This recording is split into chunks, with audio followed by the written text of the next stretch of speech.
महावीर ने जो जाना, उसे जीवन के भिन्न भिन्न तलों तक पहुंचाने की अथक चेष्टा की है। कल हम सोचते थे मनुष्य के नीचे जगत में जो मुख्य जगत है, उसमें महावीर ने कैसे संवाद किया, कैसे वो प्रतिध्वनित किया जो उन्हें अनुभव हुआ।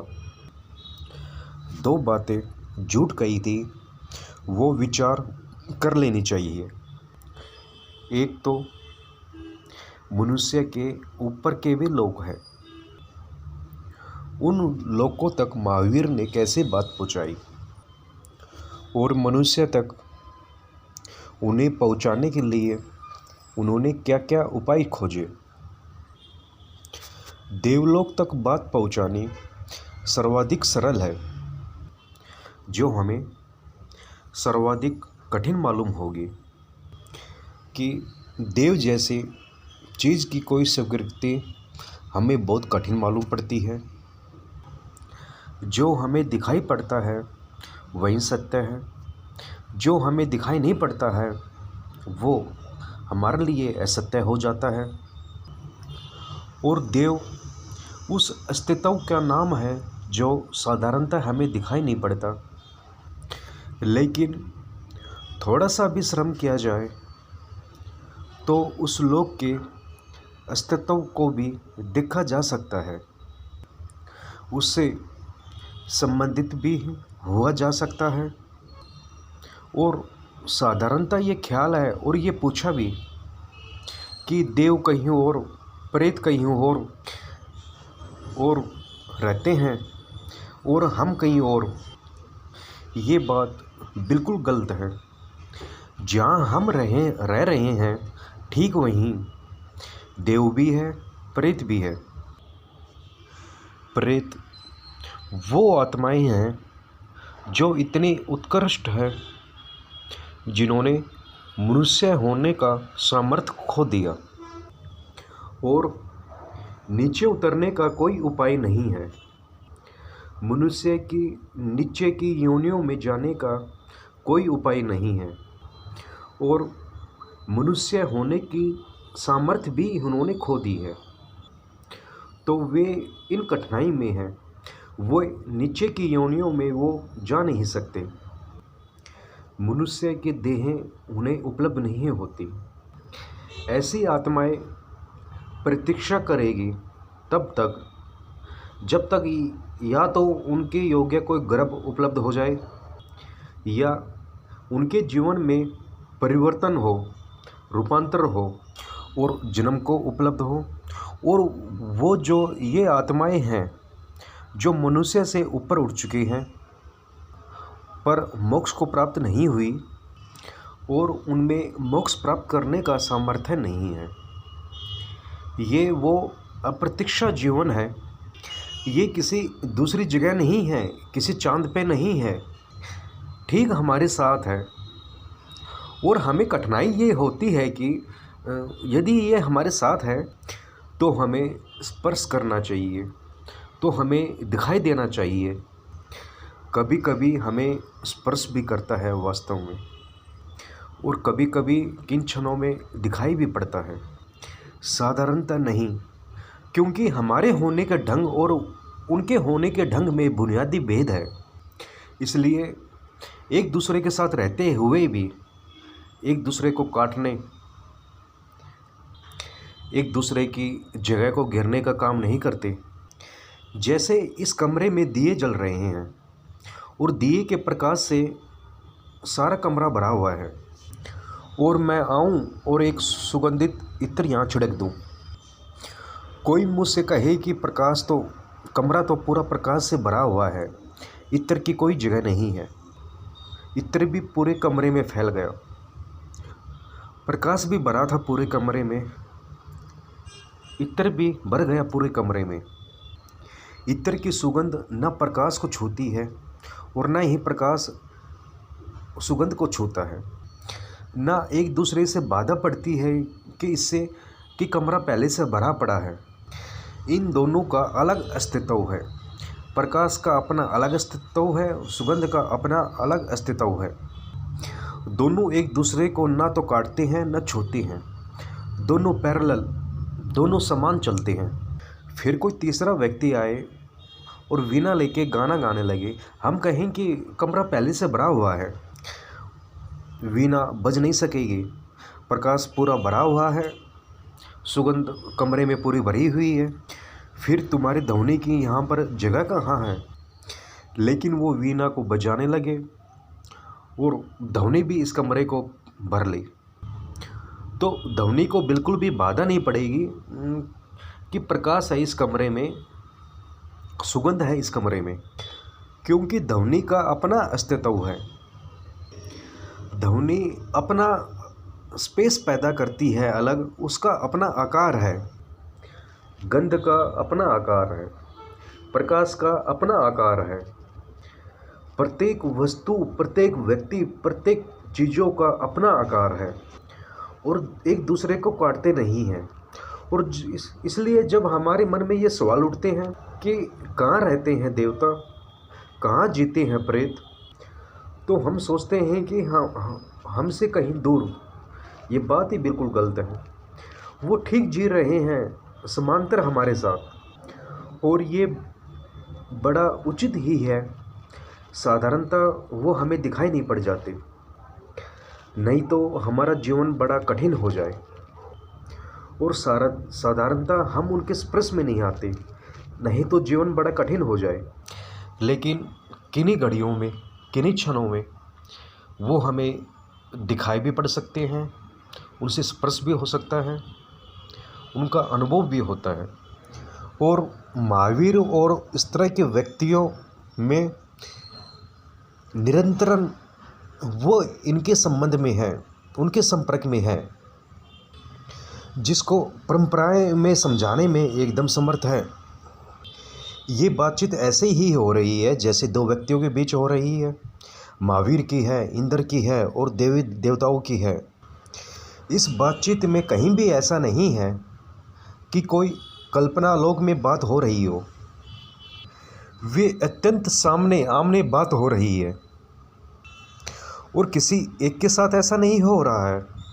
बुद्ध के साथ भी ऐसा हो रहा है, जीसस के साथ भी ऐसा हो रहा है, जगत के इन सारे व्यक्तियों, मोहम्मद के साथ भी ऐसा हो रहा है। ऐसा प्रतीक होता है कि कुछ हमारे भीतर भी उनसे संबंधित होने का मार्ग है, लेकिन प्रशुद्ध है। मनुष्य का शायद 1/3 भाग काम कर रहा है और बाकी के 2/3 भाग बिल्कुल भी काम नहीं कर रहे। इससे वैज्ञानिक भी चिंतित है। अगर हम एक आदमी की खोपड़ी को काटें तो सिर्फ 1/3 हिस्सा केवल सक्रिय है, बाकी 2/3 हिस्सा बिल्कुल निष्क्रिय पड़ा हुआ है। शरीर में और कोई चीज़ निष्क्रिय नहीं है, सब सक्रिय है।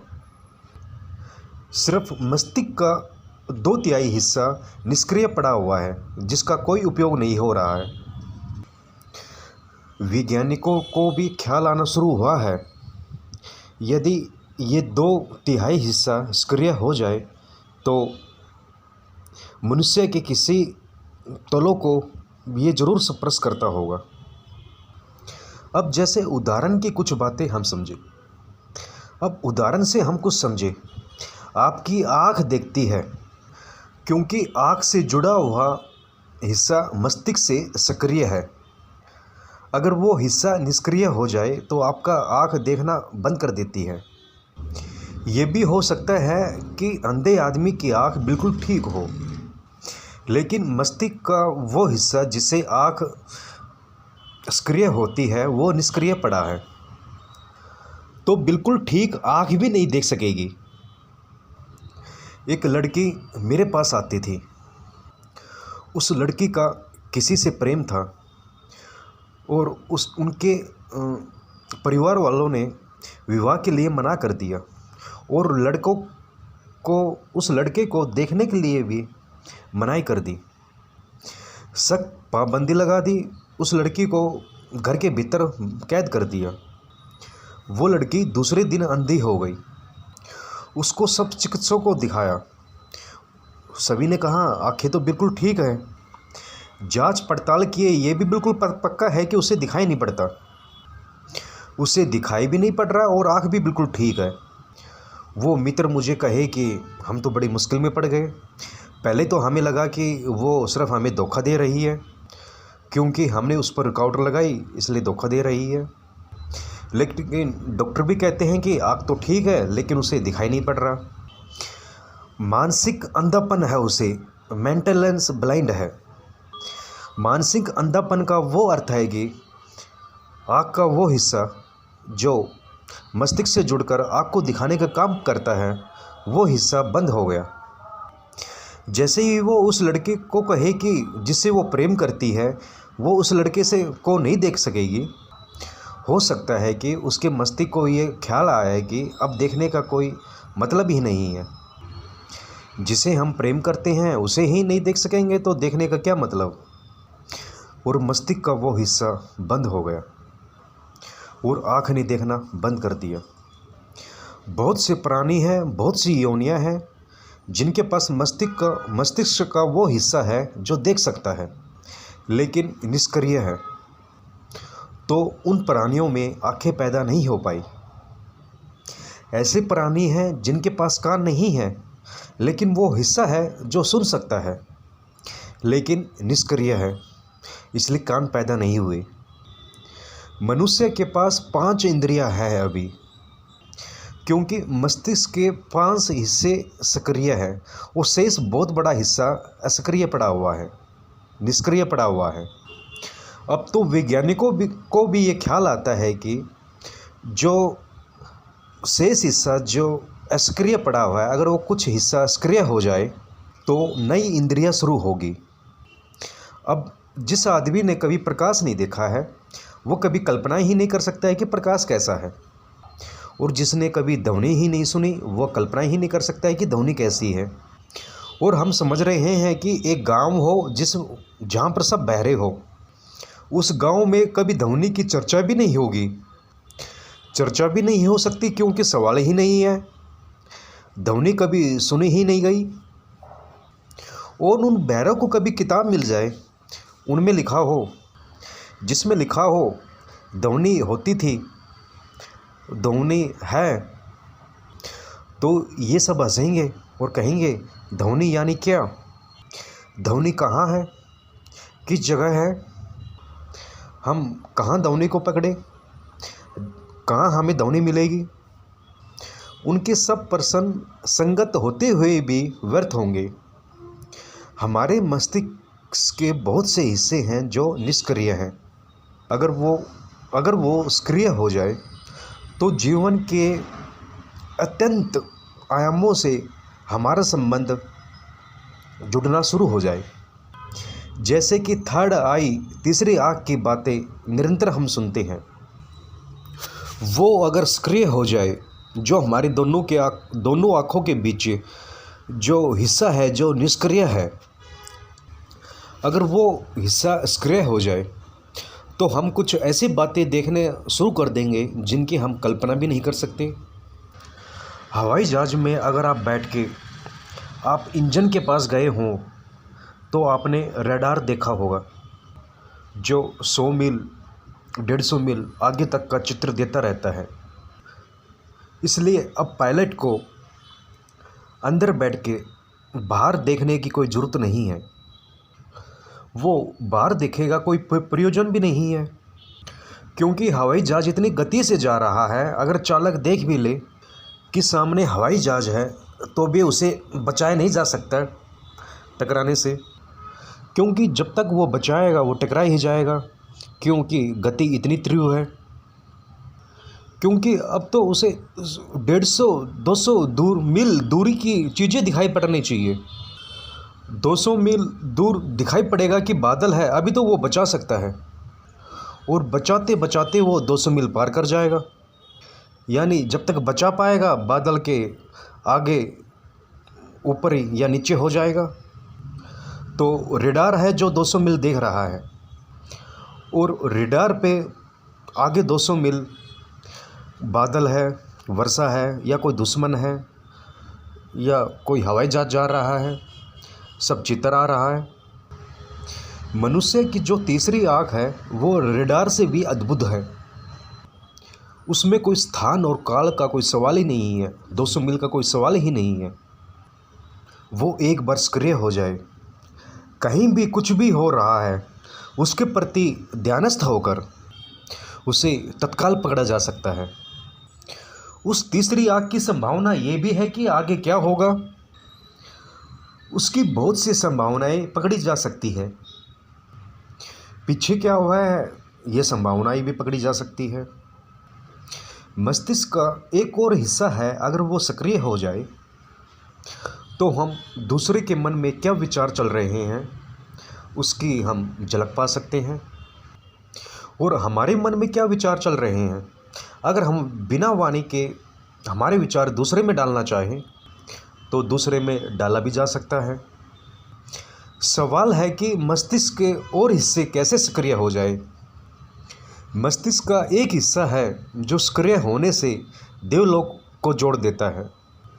उससे जुड़ने के बाद हमारा जो दर्शन है हम बड़ी मुश्किल में पड़ जाएंगे, क्योंकि हम दूसरे को बता नहीं सकते कि ये हो रहा है। स्वीडनबर्ग एक अद्भुत व्यक्ति हुआ। 800 मील दूर एक मकान में आग लग गई रात 12 बजे, और वो किसी मित्र के घर ठहरा है, और वो एकदम से चिल्लाया कि पानी लाओ, भागा और बाल्टी भर के पानी लेके आ गया। तो उसके मित्र ने कहा कहाँ आग लगी है, तो उसने कहा अरे अरे बड़ी भूल हो गई। उसने बाल्टी नीचे रख दी। उसने कहा बड़ी भूल हो गई, आग तो बड़ी दूर लगी है, लेकिन जब मुझे दिखी तो यहीं लगा कि यहीं लगी है। वो तो 800 मील दूर लगी है, वो तो बीना में लगी है। फला फला घर बिल्कुल जला जा रहा है। मित्रों ने कहा 800 मील दूर का फासला है यहाँ से, कैसे तुम्हें दिख सकता है। उसने कहा मुझे दिखता है, जैसे कि बिल्कुल यहाँ आग लगी है जैसे मुझे दिख रहा है। 3 दिन लग गए खबर लाने में, लेकिन ठीक जिस जगह उसने बताया कि आग लगी थी और जिस जगह तक उसने बताया कि वहाँ तक चोट नहीं पहुँची, सिर्फ वहीं तक आग लगी है, ये सब सही पाया गया। उसने देवताओं के बारे में बहुत ही अद्भुत बातें कही है। संभवतः यूरोप में देवताओं के बारे में जानकारी रखने वाला वो पहला आदमी है। उसने एक किताब लिखी हिवल होल हेल, स्वर्ग और नरक। बड़ी ही अद्भुत किताब है जिसमें उसने आंखों देखे वर्णन किए, लेकिन उन पर तो भरोसा करने की बातें उठती है एकदम से, क्योंकि हमारे लिए तो बिल्कुल मुश्किल है मानना कि ऐसा सब हो रहा है। लेकिन स्वीडन ब्यूरो के जीवन में और भी एक ऐसी घटनाएं थी जिनकी वजह से लोगों को मजबूर होना पड़ा कि जो वो कहता है वो ठीक ही कहता होगा। एक सम्राट ने यूरोप के उसे अपने घर बुलाया और उससे कहा मेरी पत्नी मर गई है, तुम मुझसे संबंध स्थापित करके कहो कि वो मुझसे क्या कहती है। उसने दूसरे दिन आके खबर की कि तुम्हारी पत्नी कहती है कि फला फला अलमारी में ताला पड़ा है, चाबी उसकी खो गई। वो चाबी तुम्हारी पत्नी के वक्त में खो गई थी, उसका ताला तोड़ना पड़ेगा। और उसमें उसने तुम्हारे नाम एक पत्र लिख कर रखा है, और इस पत्र में उसने ये लिखा है, पत्नी को मरे 15 साल हो गए, वो अलमारी कभी खोली नहीं गई थी, बड़ा सम्राट है, बड़ा महल है, चाबी खोजी गई, चाबी नहीं मिल सकी उसकी, वो पत्नी के पास ही हुआ करती थी। फिर ताला तोड़ा गया है, फिर निश्चित ही उसमें एक पत्र जो 15 साल पहले उसकी पत्नी ने लिखा था और उसे खोला गया, और जिसकी इबारत स्वीडनबॉर्न ने उसे बताई है वो इबारत उस पत्र में है। ये जो संभावनाएं हैं मस्तिष्क के और तलों में मुक्त हो जाने की। माहिर इस पर अथक श्रम किए हैं। अभिव्यक्ति के लिए अगर देवलोक के साथ अभिव्यक्ति करनी है तो हमारे मस्तिष्क का एक विशेष हिस्सा टूट जाना चाहिए, एक द्वार खुल जाना चाहिए। वो द्वार ना खुल जाए तो उस लोक तक हम कोई खबर नहीं पहुंचा सकते। जैसे मनुष्य तक कोई खबर पहुंचानी हो तो शब्द का द्वार होना चाहिए, नहीं तो पहुंचाना बड़ा मुश्किल हो जाएगा। वैसे उस लोक के लिए भी मस्तिष्क के कुछ द्वार खुलने चाहिए। और हमें कठिनाई क्या होती है कि जो हमारी सीमा है इंद्रियों की, उससे अन्यथा स्वीकार करना बहुत मुश्किल हो जाता है। एक आदमी पिछले महायुद्ध में, दूसरे महायुद्ध में ट्रेन से गिर पड़ा और ट्रेन से गिरने के बाद एक अद्भुत घटना घटी जो कभी नहीं घटी थी ज़मीन पर। ऐसे बहुत लोगों ने कहा था, लेकिन वे वैज्ञानिक उसका विश्लेषण नहीं हो सका था। गिर जाने से उसे आकाश में तारे दिखाई देने पड़े। उसके मस्तिष्क का एक हिस्सा जो निष्क्रिय भाग है वो सक्रिय हो गया चोट लगने से, और उसे दिन में आकाश में तारे दिखाई देने लगे। तारे तो होते ही हैं, कहीं जाते नहीं हैं। तारे तो अपनी जगह ही होते हैं, लेकिन सूरज के प्रकाश में ढक जाते हैं और हमारी आँख कितनी क्षमता नहीं है कि हम उन्हें देख पाए। लेकिन उस आदमी को दिन में तारे दिखाई देने पड़ने लगे। लोगों ने सोचा वो पागल हो गया, लेकिन जो उसने सूचनाएं दी वो बिल्कुल सही थी। तारे वहाँ थे और प्रयोगशाला में ये सिद्ध कर दिया कि जहाँ वो बताता है वे है इस वक्त, तो तब बड़ा मुश्किल हो गया। लेकिन वो आदमी घबरा गया और उस आदमी को बड़ी मुश्किल हो गई थी, तो उस आदमी के सर का ऑपरेशन करना पड़ा ताकि उसको दिन में तारे दिखाई देने बंद पड़ जाए। नहीं तो वो तो बड़ी मुश्किल में हो गया था, उसका तो सिर चकरा गया था।